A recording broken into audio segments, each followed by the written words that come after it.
स्तूप है, सुजातागढ़ भी इसे हम कहते हैं हम लोग। और इसका जो इतिहास यही है कि जब बुद्ध भगवान तपस्या कर रहे थे, ये पूरा इलाका एक जंगल था, तो ये रोज जाती थी, उनसे मिलती थी, लेकिन बात नहीं होती थी। जब 4-5 साल तक मैंने लगातार जाती रही तो देखे कि बिना खाए हुए तपस्या कर रहे हैं, शारीरिक स्थिति भी बहुत खराब हो गया था।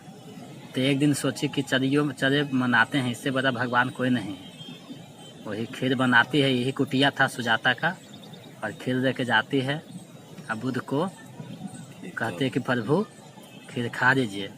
जो बहुत दिनों से हम देख रहे हैं तपस्या में अपलीन हैं, लेकिन शरीर जो है एक बीने की तरह है। इसका तार इतना मत खींचिए कि शरीर माने धागा टूट जाए, यानी आत्मा का निकाल शरीर से निर्वास हो जाए। और इतना भी कम मत खींचिए कि बिना बजे ही नहीं।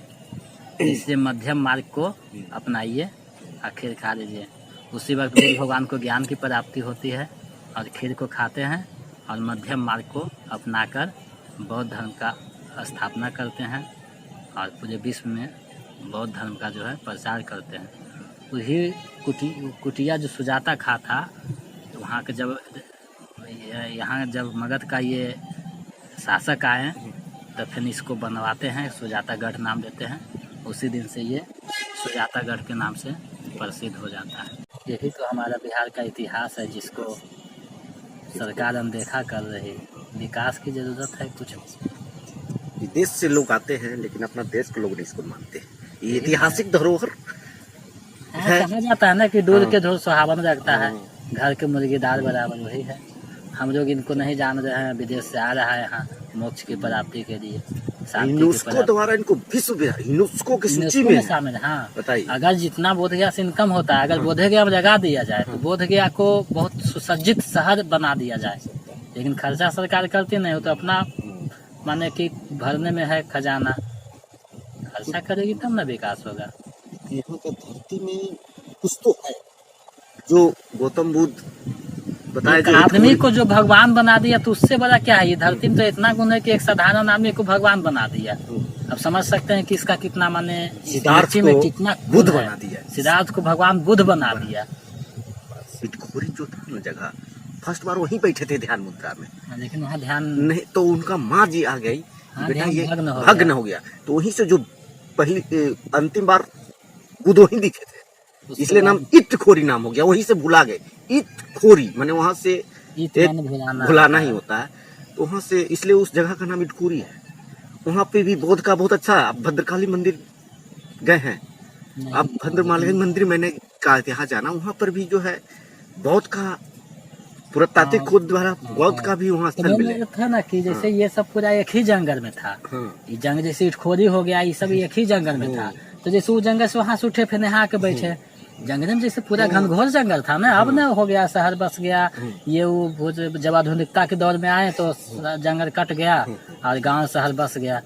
लेकिन जंगल तो सब एक ही है। हजारीबाग तक चल जाइए, इधर से जो है ये जंगल जब स्टार्ट होता है तो हजारीबाग पारसानाथ जो महावीर कौन धर्म है, पार्श्वनाथ हो गया। 1365 ऊंचाई जो है गिरिडीह में पड़ता है, जैन धर्म का जो 23वें तीर्थंकर थे। तो वहाँ वही ना है गिरिडीह में, देखने हजारीबाग का वो पहाड़ी है। जो था हुआ था सर 563 ईसा पूर्व नेपाल और लुम्बिनी में। हाँ, नेपाल की तराई है। और नेपाल से जन्म है। और गौतम बुद्ध का क्या सफर रहा सर, इस हमको समझ में नहीं रहा। अब एक बार सोचिए कि धरती में इतना ताकत है, एक चुंबक मान लीजिए। नेपाल कहाँ है? उत्तरी छोर, एकदम भारत के उत्तरी छोर में है।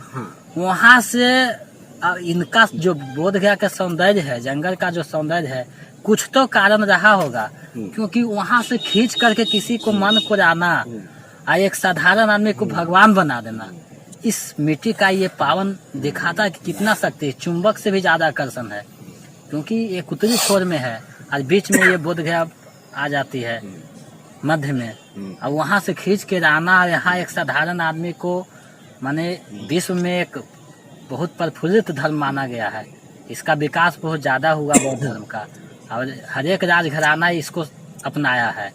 अशोक थे, मगध से उनका अपना एक बेटा संघमित्रा थे, महेंद्र जो थे श्रीलंका प्रचार के लिए बोले। बहुत सारे राजा महाराजा भी बौद्ध धर्म अपनाए। और आपके मेन है कि अशोक इसको जो है बहुत प्रचार किया, अपने इसके प्रचार के लिए अपना बेटा महेंद्र और संघमित्रा को श्रीलंका प्रचार के लिए भेज दिए। तो समझ सकते हैं कि इस धर्म का माने कितना था। अहिंसा को त्यागने का बात किया। अशोक सबसे बड़ा प्रतापी सम्राट, और उस धर्म से प्रभावित होकर अगर शस्त्र रख देते हैं तो इससे बड़ा क्या है। अंग्रेजी माल डाकू का नाम सुने होंगे, जो कि अंगुलियों काटने का, जो कहे थे 1000 अंगुली काटने का जो प्रण दिया था, जो बोला था मैं रुको, तो बोलते हैं कि मैं तो ठहर गया, लेकिन तुम कब ठहरोगे। ये वर्ड जो था, जो हृदय परिवर्तन किया। आदमी क्या है, गौतम बुद्ध एक साधारण आदमी थे। वो अपने तप के बल के द्वारा साधारण आदमी बिना अस्त्र के, एक अस्त्र से सुसज्जित आदमी को अगर शस्त्र त्यागने पर मजबूर कर देते हैं तो ये धर्म की पराकाष्ठा है। आज हम लोग बौद्ध धर्म को जो है बहुत अच्छा से समझाने का और समझने का प्रयास कर रहे हैं। ये सुजातागढ़ से बगल में ही सर मेन मंदिर है, यहीं नदी गंगा के तट के किनारे ही। और उस समय सर जब गौतम बुद्ध को पहली बार ज्ञान प्राप्त हुआ तो पहला जो उपदेश कहाँ दिए थे, सारनाथ। हाँ, सारनाथ बैठ के वहाँ पर ही उपदेश। तो जैसे यहाँ ज्ञान की प्राप्ति हुआ, हाँ। तो जानते हैं कि अगर यहाँ पहला ज्ञान देते हैं तो लोकल क्षेत्र हमको मजाक उड़ाएगा, क्योंकि कोई भी आदमी देगा तो नहीं सुनेगा। इससे थोड़ा सा सोचे कि दूर चला जाए, तो सारनाथ में जाते हैं, पहला उपदेश वहाँ देते हैं। तो वहाँ से जो है प्रभाव, हृदय परिवर्तन बहुत आदमी को होता है कि नहीं सही कर रहे हैं, तो वहाँ से थोड़ा सा प्रचारित हो जाते हैं। कहा जाता है ना कि घर के आदमी जो है कितना हो बड़ा अधिकारी हो उसको नहीं समझता है, तो वही होता। अगर यहाँ देते तो उतना नहीं होता, प्रकाष्ठा धर्म की नहीं पहुँचती। इससे दूर जाके वहाँ से फिर प्रकाशित किए, और आज देख सकते हैं पूरा विश्व में प्रकाशमय है बौद्ध धर्म।